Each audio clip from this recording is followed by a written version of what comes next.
My name is Allisons Chart, and I am here to figuratively set the stage for weathering the storm, the cost of climate risk. I run an organization, a nonprofit organization called Probable Futures, and I want to start things out today by immediately offering a solution to help weather the storm, to help prepare for the physical impacts of climate change, and that's climate literacy. So climate literacy is an essential 21st century skill in the same way that financial literacy or digital literacy is for living in the modern world now, climate literacy is too. And you may ask yourself, well, why didn't we always need climate literacy? And to answer that question, we need to go way back in time to the beginning of civilization. 12,000 years ago, in around 9500 BCE, something really curious and almost magical happened. Different communities around the world, totally disconnected from each other, all started to settle at the same time.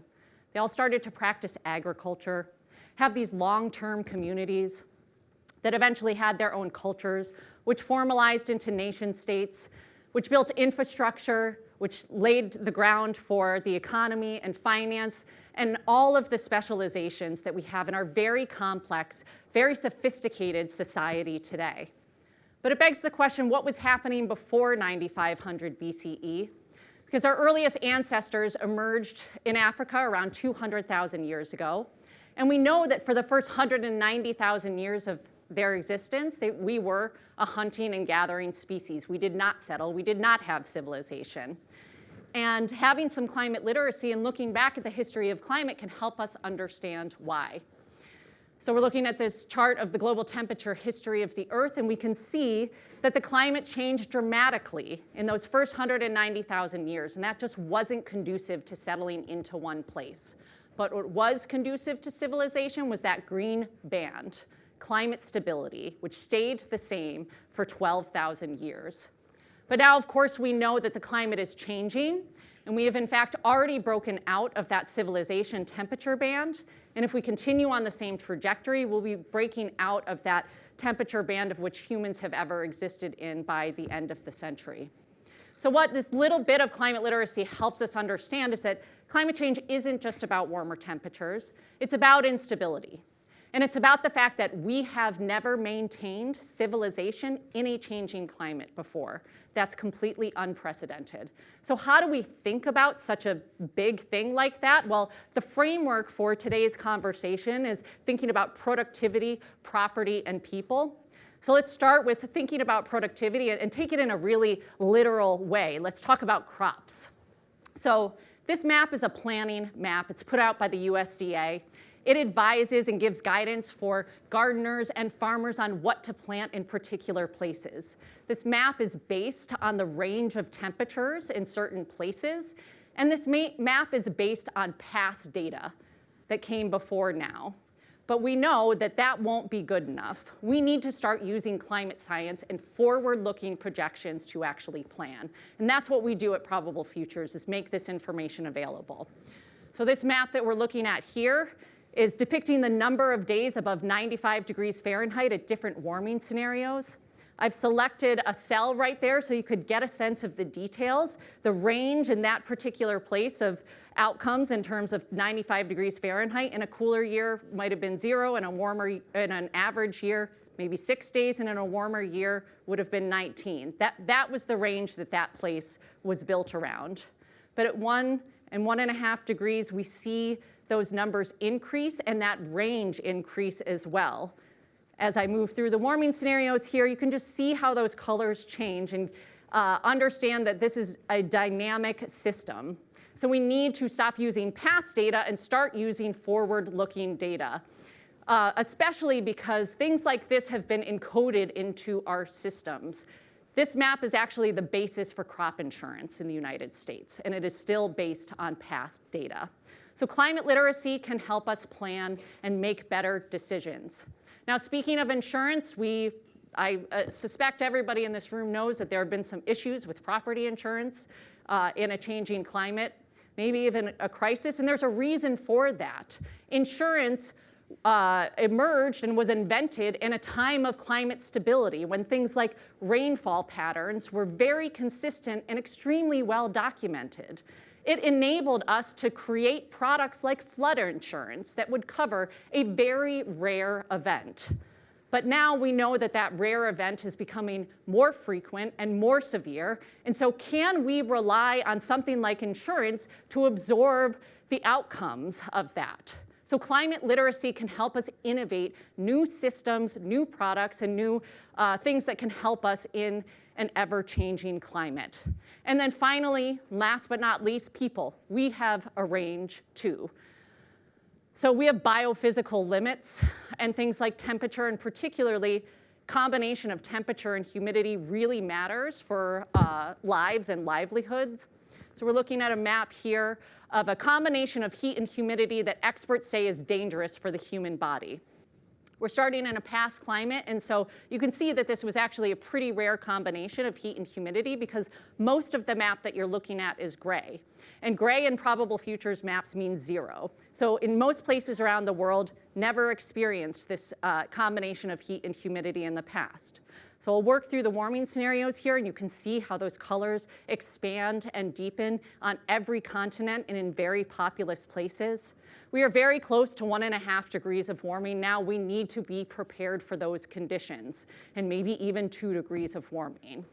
But 2.5 and 3 are very different conditions. At each increment of warming, these hazards change. And so a little bit of climate literacy can help us plan for the conditions that we know we will live with, and it can also help us choose between futures that we can still avoid. So climate literacy can increase the chances that the future is good. And with that, I will invite the panelists and our host to come up. And please visit us at probablefutures.org. Hey everyone, thank you so much for joining the session today. For those of you that I haven't met yet, I'm Kobe Weinberg. I'm co-founder of Chicago Climate Corps, which is a civic organization here in Chicago that's meant to accelerate climate action here in Chicago and the broader Midwest. And I'm also co-founder of Aspen Ideas Climate Chicago with my friend Rachel, who should be somewhere in the audience. So. During my day job, I work to mobilize private capital into climate and sustainability solutions.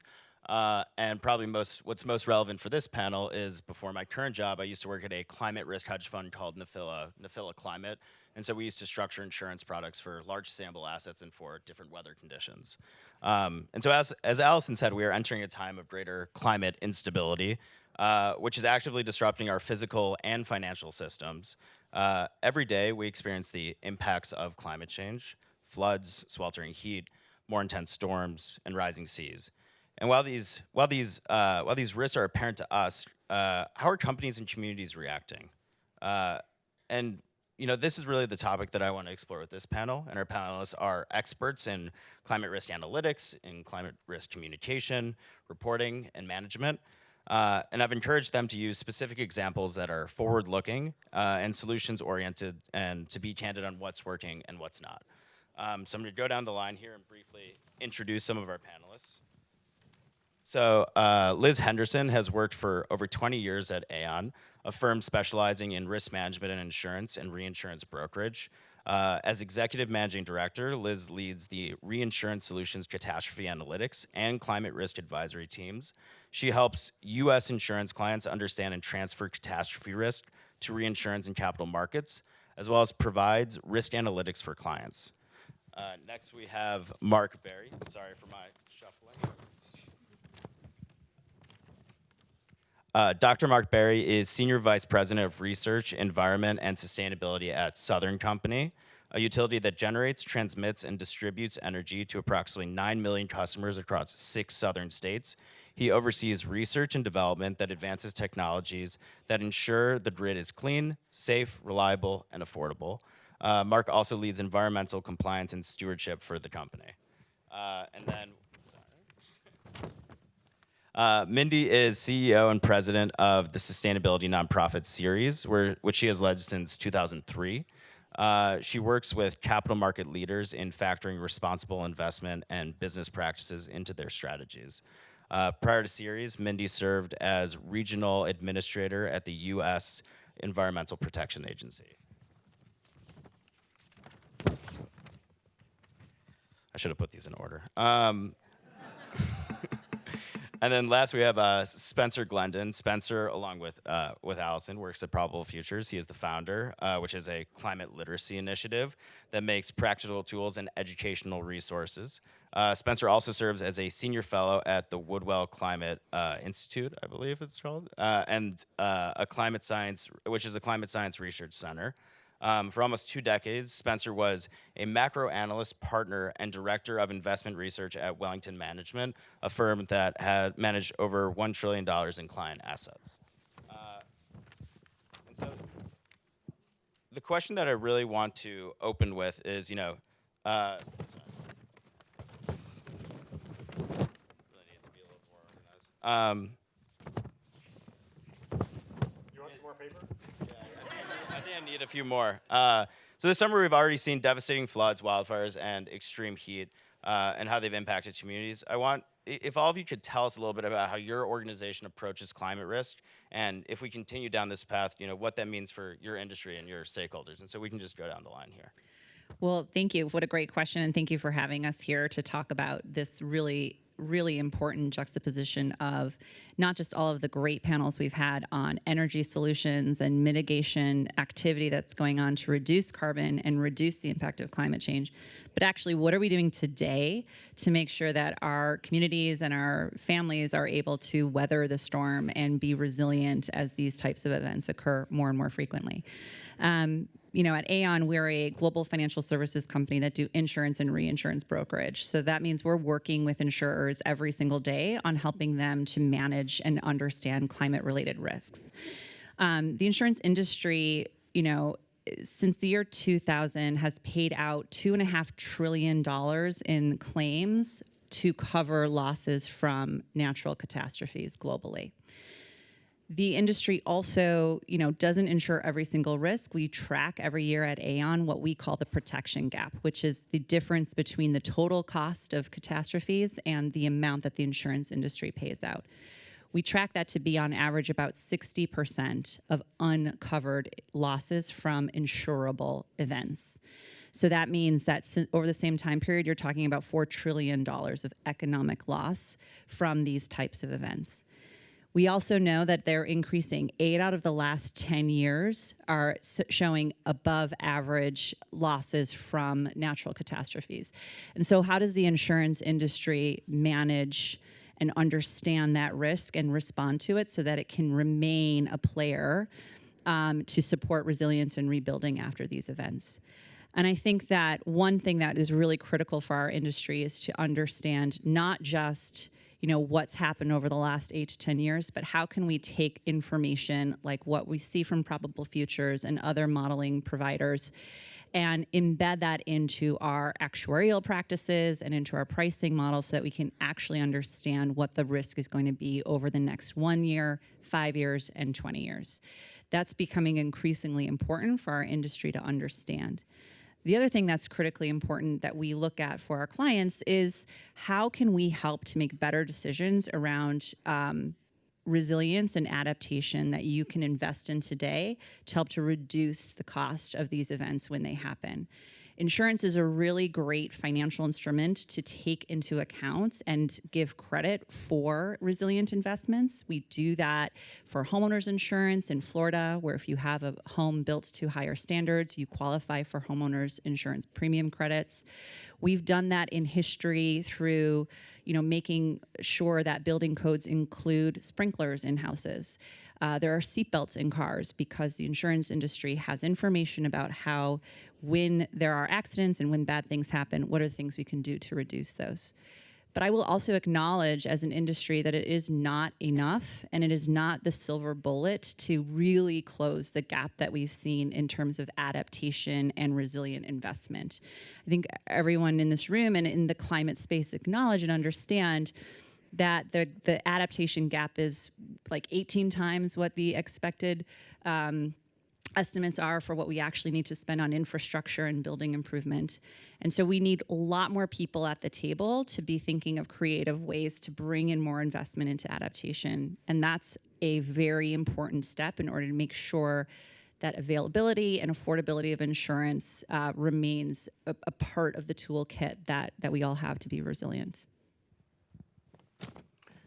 Yeah, Kobe, there's a couple of ways I probably could have gone to answer that question, but I really want to connect to the people here in the audience. So at Southern Company, we have this saying that the customer is at the center of everything that we do. And while many of you, or probably most of you, are not a customer of Southern Company, you are a customer of a energy company. And as such, all of you have expectations. So if your power goes out, you want to know, hey, how long is it going to take to get back on? And what we are seeing is the expectations of our customers are increasing in terms of the speed to get the service back on. However, the climate could be or is impacting that. So Southern Company has been in business for 140 years. I have been with the company for 27 years. And in our industry, we are very weather dependent. However, that is changing in the manner in which we are dependent. For all of my career, it's been, hey, we got a hot summer or a cold winter, and that kind of drives operations. But that is changing. So those things are still true. If it's really, really hot, usage is high. All of you are running your air conditioners. If it's really cold, you're doing your heat. So usage is high. In our industry, there are some metrics that we use to track the reliability of our system. It's called SAFE and SAIDI. And Kobe told me he was going to keep me honest on when it comes to using acronyms. So SAFE is the frequency in which your power is out, and SAIDI is the duration of that outage. So over the years, Southern Company has made a lot of progress in improving our frequency and duration by decreasing those numbers in steady state times. What we have seen recently is that we have a lot more weather-related events, and that is where we need to continue to improve. And how are we doing that? So just to give you a few examples, so at Southern Company, 80% of our residential customers are on a self-healing network, which means if a tree falls on a line, the system is automatically going to try to reroute that feeder to get your power back on immediately. Spencer, am I saying something to offend you, my friend? Spencer was floored by. Okay, like you had a lot of credibility till you said that. Nobody believes what you're saying. All right, so we have these self-healing networks. We have advanced meters. So when your power goes out, we kind of know that your power is out, and you get like a prediction. You get a text message like, hey, your power is going to be out for the next 3 hours, and we typically meet those expectations. What we're seeing, though, in these big events, we have to be better prepared for those events. So our CEO has this saying of getting data out of the box to improve our relations with our customers. And so one idea that we are rolling out right now is using weather to predict where the outages are going to be and the severity of those outages. And we pre-position resources in that particular area. So when those outages occur, we can respond quicker. So the only thing that I wanted to just at a high level start off by saying is utilities are changing the way that they view weather and how we are more resilient and how we improve reliability. So we're thinking about weather a whole lot more in a totally different way. And we're using data similar to the insurance industry to make sure that we are meeting customer expectations. Great. So when I looked at the chart of our opening speaker, from community all the way up to finance. The common denominator, as I looked at it, was in every category we're not breaking through yet in terms of the severity of the climate crisis and where we need to go and what we need to do. And part of this discussion, and there's been a lot of talk here about words, about communication. So I spend all of my time, certainly 90% of it, talking to large publicly traded companies and their boards, and money management firms and asset owners, big pension funds. I just came back from Singapore, where I advised the chairman of Temasek, the sovereign wealth fund there, on how they ought to be thinking about it. And we're at a point, there is unquestionably, I talk to a lot of smart people, as do all of you, and you're all a lot of smart people. And I say the words material financial risk. You know, finance mumbo jumbo. You've got to say material risk if you want the SEC to think about it, or other regulators, thousands of times a year. And we know that the numbers, not only the heat, not the problems, not what climate change does, but the financial risks and implications.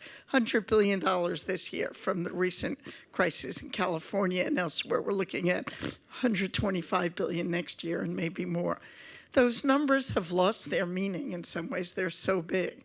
And so part of this discussion is, how do we get from data is good, but I would argue we all know the data.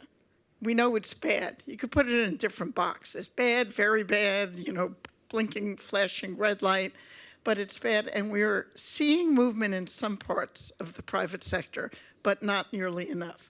So yes, I spend all my time talking to financial leaders, talking to regulators, working with the SEC to mandate the disclosure of climate risk. Of course, the new administration pulled that back. We're doing it in California, where we passed 2 laws that mandate the disclosure of climate risk, so we can make sure we do get the data out there. But part of this discussion, I hope, and Liz, I am definitely not picking on you, because I would say you are a remarkable leader. But we've had this discussion for 15 years with the insurance sector. They, more than anyone, they are some of the best risk evaluators of anyone I've ever met, know what the risk is. Swiss Re, Munich Re, AXA, reinsurers have been saying this. I've got the report still sitting on my desk before we had everything come over on my laptop, saying the problem is real, it's growing, we got to do something about it.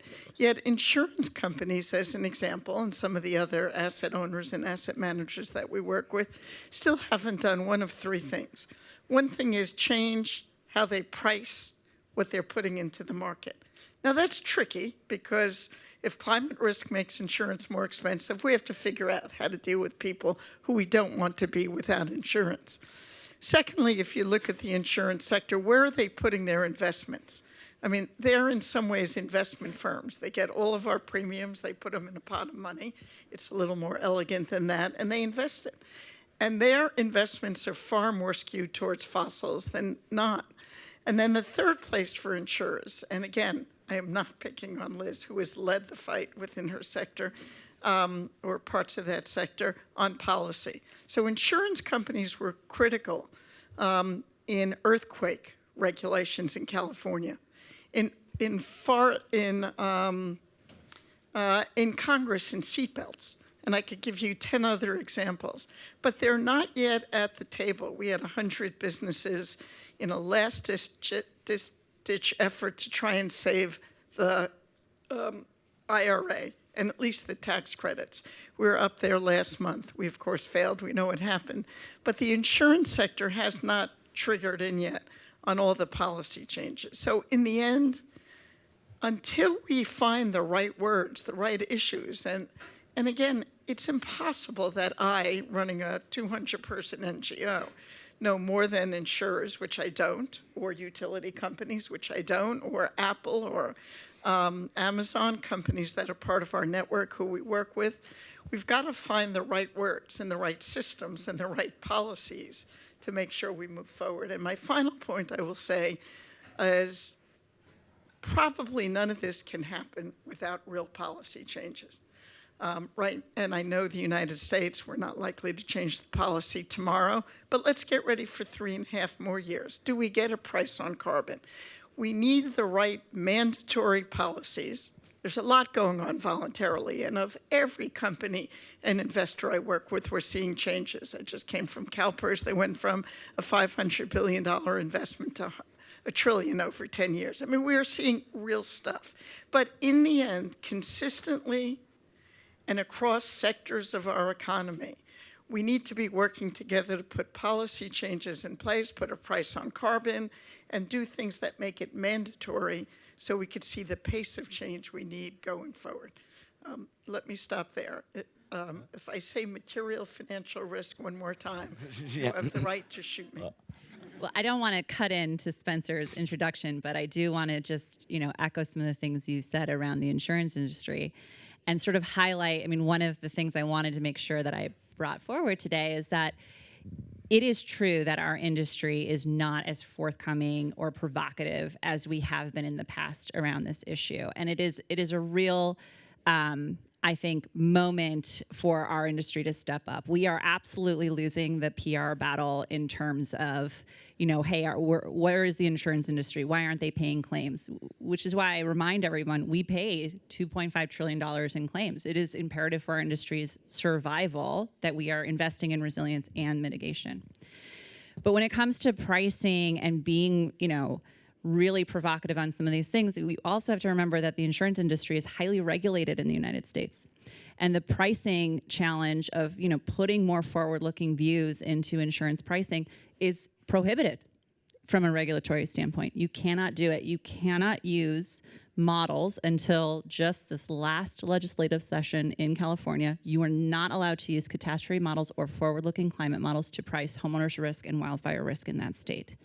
Insurers were not allowed to include the cost of reinsurance, which is the really critical financial tool that they rely on in order to accumulate enough, support large communities or large concentrations of population. They are totally dependent on reinsurance in order to do that. They were not allowed to recover the cost of that critical business tool in those rates in California. So we can't really solve all of that at once without that policy conversation that's there. And it's so important that we're transparent about, well, what are some of the real issues that are driving insurance costs? And do those solutions all sit within the industry, or do some of them sit outside of it as well? And Spencer, I think that this dovetails well into what you guys are doing at Probable Future on literacy, and then also how that translates into communicating risk with broader communities. So if you can talk a little bit about that, that'd be great. Great. So I'm going to start by telling you a couple things that I learned, and I felt really sheepish when I learned them. I felt pretty stupid. And so I'm happy to share them with you. So the first is the chart that Allison shared recently before we started, this idea of climate stability. I think it's impossible to overstate just how much we expected nothing to change. Really nothing to change. So I moved to Chicago in 1987, the day after my 18th birthday. I got out of Dodge, I came here, I was going to the big city. And Chicago was a place that I thought of as having permanent features, right? I'm gonna go to Chicago and it's gonna be like this. So for a long time, people have said London is rainy. Actually, in London, it never rained hard. It averaged 2 inches of rain per month, and the 1 in 100-year storm was less than 2 inches of rain. So in London, actually, it drizzled often. Why does that matter? Because London has a really small storm sewer. People planned on the rain in London being drizzly every month forever. And now the London Fire Brigade, their fire department, has boats because warmer air holds more moisture. It's warmer there. They're near a sea that has gotten warmer. And so now rain is more intense. And all of their systems, which were built for a rainy place, are just the wrong size. And so basement flats, apartments, businesses all flood. And it's now probably a bigger hazard generally than fire. So the fire department is responsible for flooding in the place that was most famous for being rainy. Because the expectation was that rain would be just the way it was in the past. And I'd never thought about it, but the reason I say this, the reason it mattered, is I oversaw research at one of the biggest investment firms in the world, and nobody worked on the weather. People worked on all kinds of things, like any niche thing, but nobody paid attention to the weather. It was maybe the insurer's business, but actually the insurance industry outsourced it to 2 modeling firms. RMS and Verisk did all of the modeling for all the insurance companies. Jake from State Farm had no climate model, okay? He paid another firm to do the work for him. And so what our work is now doing is realizing, I was just like, how could I have not known this? But nobody knew it. And so what we do now is we teach people that they're assuming a whole bunch of things about the world, and their assumptions are their responsibility. It's not for the insurance industry to bail us all out. It's actually that we're all making assumptions all the time that are still pretty rooted in Lake Michigan staying right there, exactly where it is. So this city is super important for this conference in 2 ways. First, this is essentially the city where fire departments were invented. Because after the Great Chicago Fire, the insurance industry said, we will not insure Chicago ever again until you build systems, regulatory systems, building inspections, and fire departments. That's the precondition. Insurance companies said no more until Chicago builds an infrastructure that reduces risk systematically. And once they've done that, the insurance industry will come back. This is a way that the insurance industry can be super influential. But what it did was tell everybody else it's your risk. You need to socialize it. You need to include it. Not you need insurance to fix it for you. And the second thing to think about when you're in Chicago, go right over here, is the river runs the wrong way. Okay? The river is an engineering marvel here, where the people said, you know what, this nature is so well behaved that we can push water the wrong way, and all the toilets in Chicago depend on that happening. So if you've used the toilets in Chicago, you've made a really big assumption about how precipitation in the Midwest works. And you didn't think about it. My point is not to say that you need to become sewer engineers, but for you to be aware how many systems you rely on, where everyone involved assumed a stability, and then codified that into building codes, engineering standards, all kinds of regulatory standards that became unconscious. They were just following rules. But all of those rules, like the USDA, were based on the idea it wouldn't change. So now we need this grand literacy project, and it's teaching people that this is their problem. First, helping them see the problem, giving them the tools to start making that problem tractable, and then make good decisions. And the reason why I'm so excited there's this meeting, this gathering, is to start having conversations about whose job is this? How do we make it something concrete? Yeah, Mark, go ahead. Yeah, so Spencer, I think you made some really great points, and I love your socks, by the way. So one thing is accepting responsibility for how the weather is going to impact you and your business. And insurance, while it's important to send a financial signal, as a operating entity, you have to kind of assume that responsibility. And what I was trying to say in my opening comments is that Southern is doing that. I will say the industry is actually looking at weather differently. So we're talking about the weather impacts today.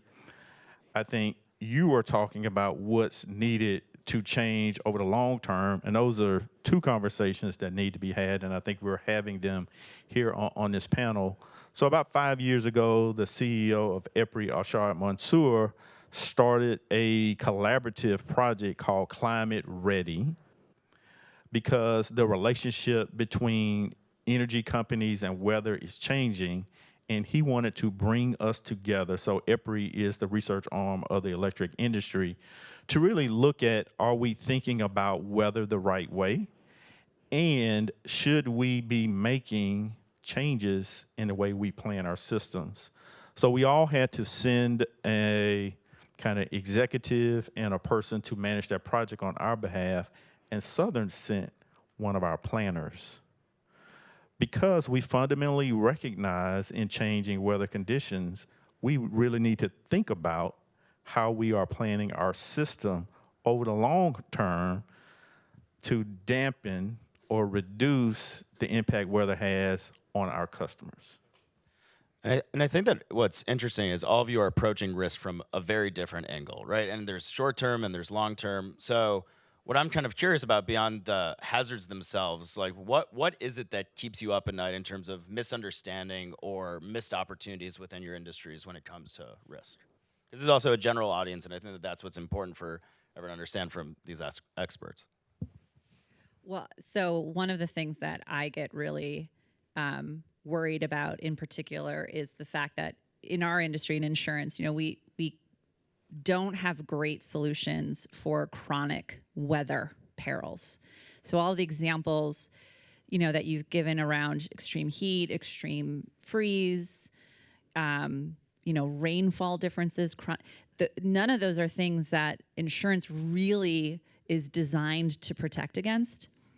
And in particular, when I think about extreme heat and some of the real financial impacts that is starting to have and be seen, and there's a ton of research around, the drag that extreme heat has on, GDP. I think it's like going to be $200 billion a year next year or something. I don't remember the numbers, but it's really meaningful. But we don't track it. We don't really know how to look at when these events happen and track, where are the losses showing up? How are they manifesting themselves in concrete ways? And that makes me worried in the insurance space that we're missing a trick on a place where we can come in and actually offer financial support. There's products that we've innovated around. If you're a factory owner or a warehouse owner, and you have to have downtime or turn off, or shut it down for a day or several days in a row because of extreme heat doesn't allow your workers to get into work.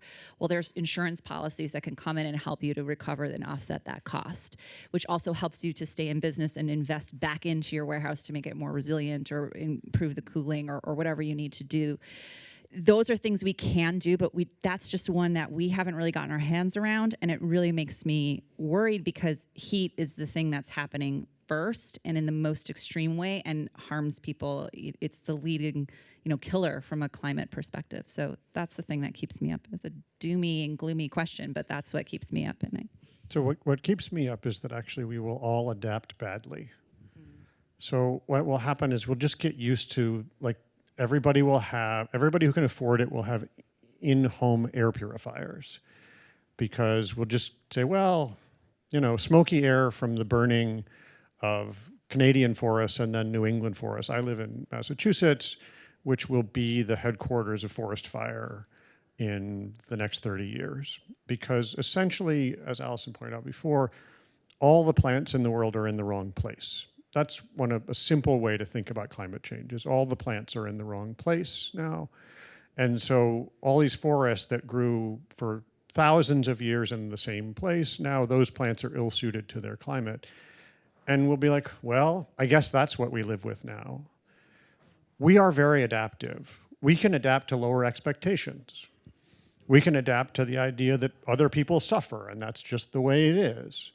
That's the thing that keeps me up at night is we will just change our expectations in ways that are not communal, that don't recognize we could do better, and that don't recognize that there are signs all around us that we could be listening to, and we're waiting for purely commercial signals to tell us that it matters.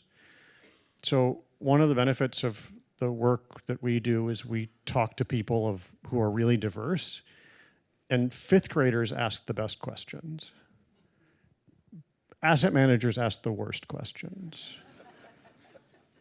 Fifth graders, it seems like the plants are suffering. And you wouldn't be allowed to say, if you said that in a big important meeting in the Willis Tower, people are like, dude, come on, right? Plants are suffering, what are we talking about? Yeah, plants are suffering. And that's a problem. And so this idea that you can have conversations where you are aware that we're getting signals, but we don't view them as legitimate signals, and then we adjust our expectations to things that we would in advance have told ourselves we wouldn't adjust to. So this is one of the things I ask all of you. All of you have some number of children in your lives in some way. How many of them go to summer camp where you now worry that it will be too hot or rain too hard or not be able to be outside or have to be air conditioned? How many of them played outdoor sports that they now can't play outdoors and they play indoors? There's this process of moving children inside into controlled environments in aggregate, that if you had been asked 30 years ago, would we put up with that? Like, no way. We would stop that. But we are gradually just accepting that. And so that's the thing that keeps me up at night, is that we are proud of our adaptability, but we can be super maladaptive instead of actually adaptive. So what keeps me up at night, and I'm going to come back to this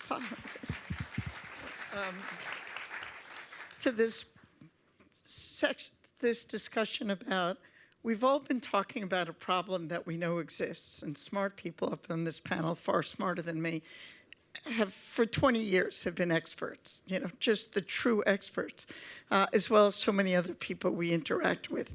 Yet we are not acting remotely consistent with the level of the problem. Now, the problem's complicated, I know, and smarter people will come up with solutions.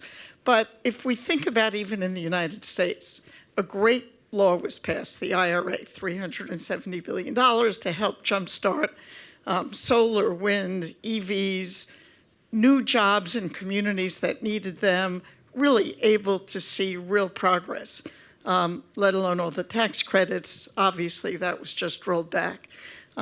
Why was it rolled back? Without getting into the politics of who's the president, who's not, why were we not all there? All meaning every business, every investor that I work with, not just advocates and environmental groups.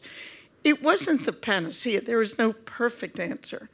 But we know we will get more data, and I spend enormous amounts of time trying to get the SEC rule in place and carbon accounting and what disclosure is the best.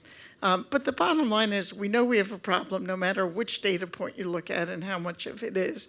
Why are we not acting in a way commensurate with the problem? And to me, that's the crux of it. In the end, we're going to need mandatory policy changes, but we're going to need everybody impacted, communities, people with kids in camps, utility companies, insurance companies, Apples of the world, all standing up and say it's time to do something. But in the end, at the moment, we're building these hyperscalers, data centers, which, look, AI is happening. I'm a Luddite as it relates to technology. I can't tell you if it's great or it's bad. Someday I'll learn what it means and start using it. The few times I have, it's made great sense. But we are building facilities that use more energy and water, and we spend a lot of time on water, than anybody ever imagined. I mean, unlike anything. Yet we're not stepping in. Who is the we? Policymakers, but really other market leaders, and say, we don't have enough, we can't move energy into the right places at the right time now enough given our needs. How are we going to do it with this kind of growth in energy? Now, AI will also help get us energy, help us get more organized. But what keeps me up at night is, we know the problem, we add to the problem, and we are not doing the things that I think will have the most impact over the short, medium, and long term to address the problem. And it's nobody's problem in particular. It's not the Southern company. It's not an insurance company. I will say some of the fossil fuel companies, and I wouldn't put Southern in that, really have been part of creating the problem and not allowing the growth of renewable energy and other things that will displace it. But Lord knows, when you think about logic, just simple logic, we know the problem. What keeps me up is there's something or many things that are not allowing us to pursue the solutions we need, whether it's a price on carbon, whether it's an IRA in some other language in some other country. And we've got to figure that out, because it really is about the future of our kids. Mark, before you answer this question, I think that there's a misnomer that I think we really want to make sure that we have time to go into, which is one, sort of the dichotomy between adaptation and resilience, and then mitigation and decarbonization. So I want to start with you talking a little bit about like what that dichotomy is, and then also like how do you guys sort of think about that too when you think about getting rid of risk? So Yeah, so can I smash the two questions together? yes, please. So what I worry about most of all is, are we innovating fast enough? So I look at my company and the changes that we've made. So I came into the company as a researcher working on coal plants, and made a transition kind of in my career. And when I got into the environmental space, and Southern Company was one of the first companies to have a climate goal, and I look at our progress. So since 2007, we reduced our emissions by 49%. And when I say that, I always expect people to say, oh, Southern, you're doing a great job. But the response I get is you are not moving fast enough. So Mindy, I would think I would put you probably in the crowd of you are not moving fast enough. Oh man, yes, yes. Thank you so Got Mindy's much. blessing. Right, but as a researcher, I want us to move faster, and Southern is a all the above type company. Now, going to the second part of your question, so it's reduction of emissions. Southern Company is going to spend $60 billion on our power delivery system in the next 5 years. So if the innovations are not available to us, we are going to build, and I think this goes to Spencer's point, we're going to build this hybrid of a system where we're kind of the way there, but not all of the way there. In terms of our CFO on our last earnings call said, hey, there could be an opportunity to serve AI, that we're going to make additional generation investments. Some of those will be solar, some of those will be fossil if we're successful. And that will be additional capital over the next 5 years. And it goes back to the question of innovation and are we moving fast enough? And that is what I worry about, is the speed of change and innovation. For me as a consumer of technology to serve customers, is that technology available? Is it reliable to meet the needs of the customer? Spencer and Liz, I'm curious if you guys want to chime in on this too, on the adaptation and mitigation kind of false dichotomy and what that means for you guys. So mitigation or decarbonization has to do with burning fossil fuels principally. And that's essentially an energy business question. And energy is, there are speculative ideas about what the first profession was. You may see here reference to the oldest profession that's a little bit salty. It's more likely that the oldest profession probably was selling energy. There are very few things more valuable than selling energy. And so selling energy is a conventional business. It's probably the most conventional business. It's easiest for people to see. And so fossil fuels are complex. There's all these issues with it, but it actually exists in a market space. People pay money for energy. They understand why. It's delivery. This is as orthodox as it gets. But paying for risk reduction is a very hard thing to do. And so I would actually say to Mark, there's a kind of innovation that I think we desperately need, and it's an old technology that we need to reinvigorate, and that's basically the town meeting. That there's a technology of getting together in a community and saying, all right, what are the risks we're going to tolerate? What's it going to be like here in the future? What should our building codes be? What should we expect? How much are we willing to spend on sewers? That is a very, very old technology that we have neglected incredibly. And that's actually where almost all of the important decision making is going to happen with respect to risk, which is community meetings. And so forming communities. So you gave your example of every. So actually, power producers are a reasonably good community. They know who each other are. They meet, but there aren't a lot of other meetings of people getting together. And so you are all part of some kind of association. We have this meeting, but you're all part of other groups. Making those groups a technology for discussing what a community is going to do about risk, and that risk has some components that are just hard to talk about. What risks are we willing to accept? What is fair? What do we value? One of the most fascinating things about this work is you will talk about money, but you will also talk about what you care about and what's valuable to you. And so putting this only in austere dollar terms, I think, is a terrible idea.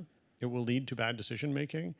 I can tell you why the empirics of it. I have a PhD in economics. I can tell you why the empirics of it will always lag. We will never know what the real value of these are for a long time. But we have older technologies to work with imprecise data, which are things like town meetings or community meetings. And those are the way to deal with resiliency and risk. And they're absolutely different than buying or selling energy. And trying to think of them in the same way, or trying to think of adaptation and resilience as a space in which to invest, I think is folly. There are things that can be helpful for it, but is it just a different way of thinking about life and organizing civilization? And we need to stop waiting for VC to be the way we solve all of our problems. It is totally ill-suited to that.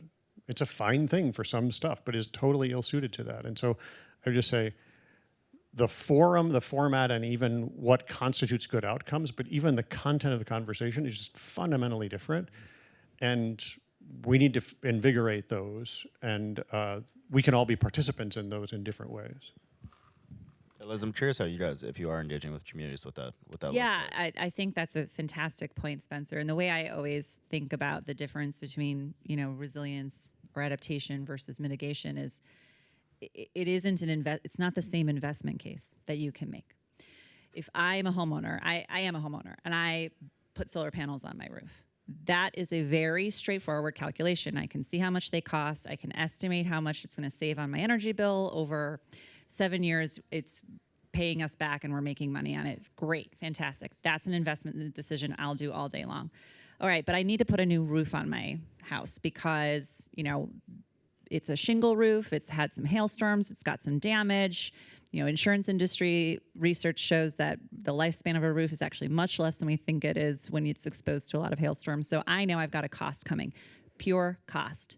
That's not going to give me any payback. It's not saving my energy bill. It might save on my insurance premium, maybe if I can convince the insurance. And I work in insurance. I know it's not that easy to get that done.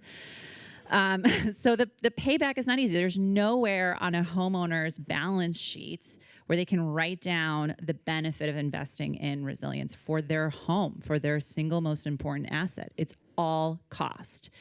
And so we have to think about ways that we are innovative around making investment or making spend on resilience more attractive. And the community level space is one way that we really actually can do it. So communities, they budget every year for things like, am I going to have to fund my police? I'm going to have to fund my firefighters. I'm going to have to plan for, flooding or not flooding, depending on how much rain happens here. And when city managers are budgeting, they're looking at historical climate and they're not really taking into account, how that climate is changing. And we're not really helping give them tools to quantify what that climate risk might be on their budget. But we can. And actually, I'm looking in the front row at Shane right there, who works for the Government Finance Officer Association, GFOA. And we partnered with them a few years ago to start doing risk-based budgeting for the city level and embedding some of the climate models that we use in the insurance industry so that if you're putting together your city budget, you can see what the climate risk is actually going to cost you. And if you are going to have to start budgeting for increased costs for putting out wildfires in California, hey, maybe you can buy an insurance policy. I'm not trying to sell more insurance, but if you can think of insurance as a form of capital. Insurance companies think of reinsurance as a form of capital, which allows them to invest back in their business. Why can't cities and communities think about their budget, their rainy day fund, as a source of capital, expand that source of capital by buying insurance policies and free some of that up to invest back into their community to improve that resilience and do it with really great data and really great climate literacy. That is one way that we're trying to get at that community level to increase access to some of the financial tools that they need if things go bad, at the same time as helping them free up money in order to spend on, whether it's infrastructure projects, whether it's, community grants or funding or even just building code changes that they need to make in order to be more resilient. It's complex and it's hard and it takes a lot of people at the table at the same time, but it can be done. And Mark, I'm curious too, from your perspective, how do you guys interact with ratepayers and try to think about resilience in that sense? Yeah, so it kind of goes back to where I started in the beginning. So one thing that we're starting to do is look at resilience feeder by feeder to say, hey, is this a place for us to make an investment to defer costs to a later time period? So one thing that we have started to do in order to be able to do that efficiently is we're starting to put all that feeder information into the cloud. So now what would take a day to just do the analysis, to get the data, to do the analysis, we can do it in 4 seconds. So how do you scale those type of analyses so that you get better, right? So instead of replacing a wooden pole 8 times, you make an investment in a concrete pole, right? It improves the resilience because the reliability because you can respond much faster because you don't have to replace a pole, you just replace the wire. So the relationship between how we operate at a business and the weather is just continually changing. And Mindy, beyond sort of the communities, I know that you engage a lot with investors. Do you feel like they're fully factoring in climate risk when sort of approaching planning? Yeah, I would say that a large number are and a large number aren't. We're also living in a special moment in the United States with this blowback called woke capitalism. I'm sure you've all read a little bit, heard a little bit. But there literally is a movement by federal members of Congress, by 18 red state AGs and others.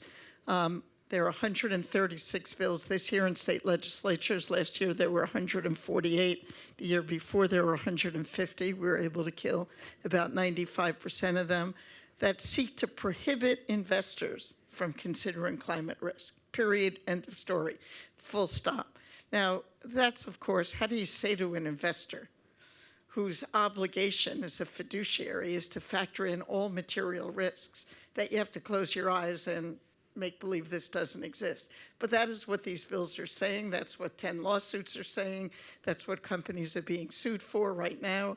So I would say the progress we had made, which was substantial in terms of investors and large companies, is slowing down because they're being told that if they consider a climate risk, they're in breach of their fiduciary duty.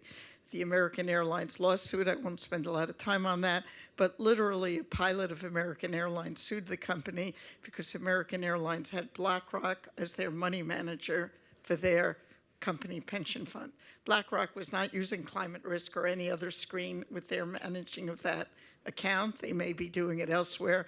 And the court found that they still were in breach of their duty by using BlackRock, who someplace within their firm considers it. It's a stupid lawsuit. We'll appeal. I mean, hopefully crazy things like that will end. But the fact that there are 140 bills telling investors that they may not consider climate risk, the fact that the Department of Labor is telling the federal pension funds they may not consider climate risk, has changed that balance and that dynamic substantially. And I'm not sure that I see that changing over the next couple of years. Well, I guess the question for all of you, I mean, you guys are doing so much to, factor in risk, to address it. Is there going to be a tipping point when you think people are going to really spur into activity? Like, is there going to be a moment when we actually move to embrace some of this and actually adopt more solutions? And so I'm curious from all of your different perspectives, like, is there going to be a moment when we kind of take a big step forward? So we don't know. I mean, I'll answer for everybody. He is the smartest guy around. So 2 things. One is it's really relevant. So, all right, so I've had kind of an uneasy relationship with Aspen Ideas. It's not a place to, but we have all these climate meetings and nobody talked about risk for the longest time. People just got together and talked about solutions. Climate was just gonna be solved. We're gonna have some experts get together in office towers and claim and talk about how they were gonna solve it, which meant that nobody was else gonna have to think about it.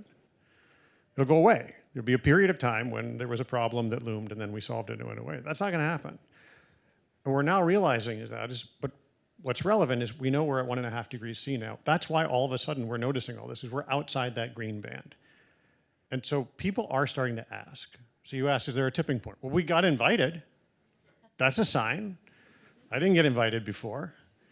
We're happy to have you here. Thank you. Back in Chicago. But we are changing our behavior. People are starting to notice. People are starting to have different meetings. We are learning. It's changing. The thing that I worry about with the tipping point problem, if you want to keep it this way, by the way, Malcolm Gladwell is a terrible social scientist and you shouldn't believe any of his books.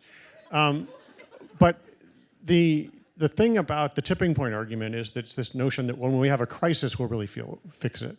Except during crises, duration goes away. People focus on very short-term things. And so the more crises we have, the more everything will feel immediate. And all of this is about planning. Fundamentally, civilization is about planning. It's saying, I'm going to live here. I'm going to stay here. I'm going to plant an orchard. It's going to grow for a long time. And so what we need to try to do is foster duration, long-term thinking. And the theory that, well, once things are really shitty, we'll start making long-term plans is a terrible, terrible idea.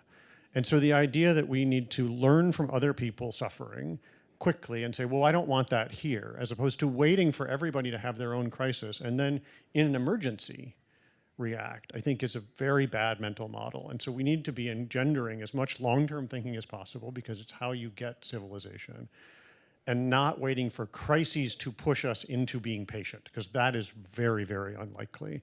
And so the more we can socialize questions like, well, what do we want to live with? I'll end with this, which is that I talked to a climate scientist in LA several years ago, whom I really admire in every way. And I said, so what do you think about LA? And my family lives there, I have ties, deep ties there. And he said, I think as long as people can just live with the fact that they won't go outside 2 months of the year, I think we'll be fine. And I was like, wow. But he was serious. He's like, I think we can manage water. I think we will adapt. But it's an interesting place, but we need to commit to it. And his main point was, if we commit to LA, if we commit to doing everything we can do, if we can figure out how to live here, we can have a really great community. And this idea of committing to place, and to this I'll praise Kobe. I'm guessing that Doug Weinberg is related to you in the front row with his... Yeah, thank you for doing this in front of my parents. This is actually why I brought them here. I'm reading the room, and the main purpose of we're all props for Kobe to look good with his in front of his parents. But you came back to Chicago. You're trying to make Chicago a better place. You're trying to invest. We need to commit to place. And committing to place and having duration is the only way we do this. And if we wait for crisis upon crisis upon crisis, we may learn that we should have done something, but we will not have the incentives or the capital markets to provide long-term financing to do it. Well, I guess that leads, well, we've decided that there's not necessarily going to be a tipping point, but I'm curious if there's one thing that each of you is deciding to do this year to help to address risk, to help to adopt some sort of solution, what is the top thing on your list that you guys are going to do in your capacities this year?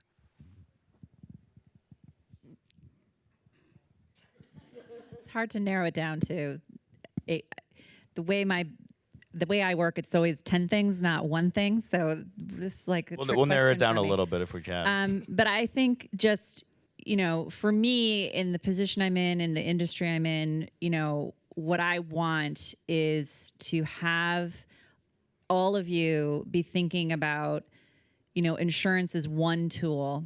We have a lot of data. We have a lot of insight on risk.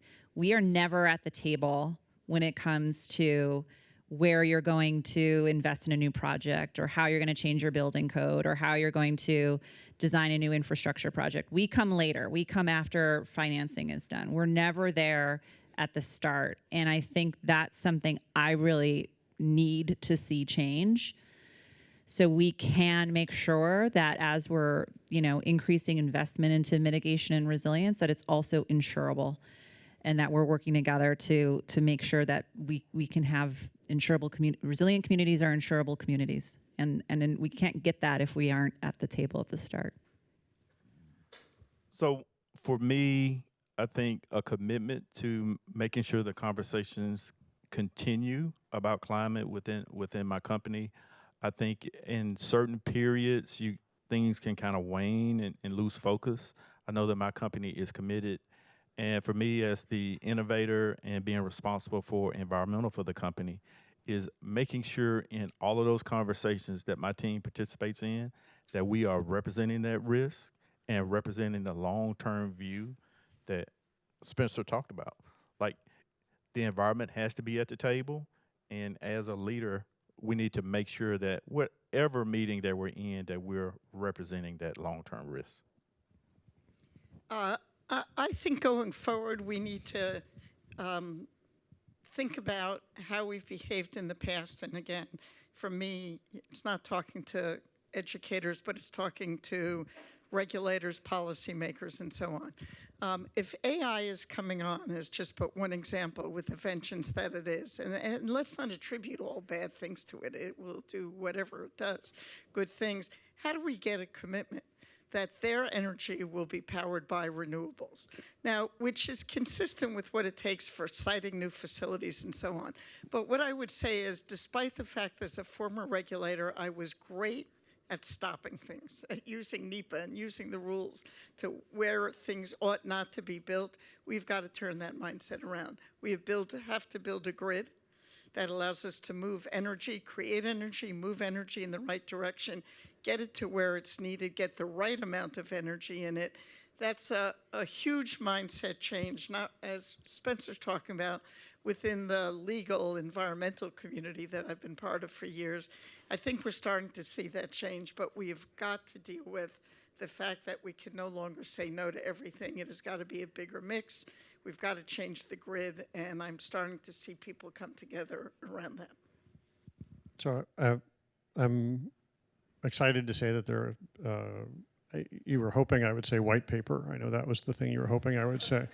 But with our mutual friend Barney Schaubel and a woman who's maybe the deepest expert in America and academia about insurance, Carolyn Kuski, we're writing a series of articles about the history of risk pooling, the end of what is the definition of uninsurable, and the notion of fairness. This idea that we need to start having conversations that use the word fairness, because insurance is a pooling, it's a collective thing. I'm excited about this series of papers. And I want to say something about two things about AI. One is AI poses a very big risk to all of us, which is that the incentive to put new good things on the internet is going down every day. And AI trolls the existing internet, which has very little about climate on it, and makes very little incentive for us to put new smart things on the internet as institutional knowledge. And so we are committed to doing that. It's one of the reasons I'm here to shill for nonprofits that create infrastructure that are not being provided by the government and will not be provided commercially, and AI will disincentivize. We actually need real knowledge in the world that's publicly available, that's free, in order to do this. And the second thing is, one way to deal with AI is ask Sam Altman and others to be specific about what a good future looks like. They are permitted to say really hand-wavy things about how the future will be better that are totally abstract and non-specific. Asking specifically, in what way will the future be different as a result of this? We know for sure it will have more carbon emissions in it. And so being practically specific when we talk about the future is the way we plan. And we can give up on the ethos of crypto and AI, which is, I don't know, it's just a lot. Like, it's a bunch of zeros at the end. Infinity is so appealing. Trying to be specific about the future in these ways that I think can be grounding and will form a sort of base of knowledge for people to come in the future, I think are things we need to start investing in now. And we can do that. Those are not that expensive. Well, in this moment of increasing climate instability, I think we can all be very grateful that we have some amazing experts progressing the conversation and progressing the solution. So please join me in thanking all the panelists.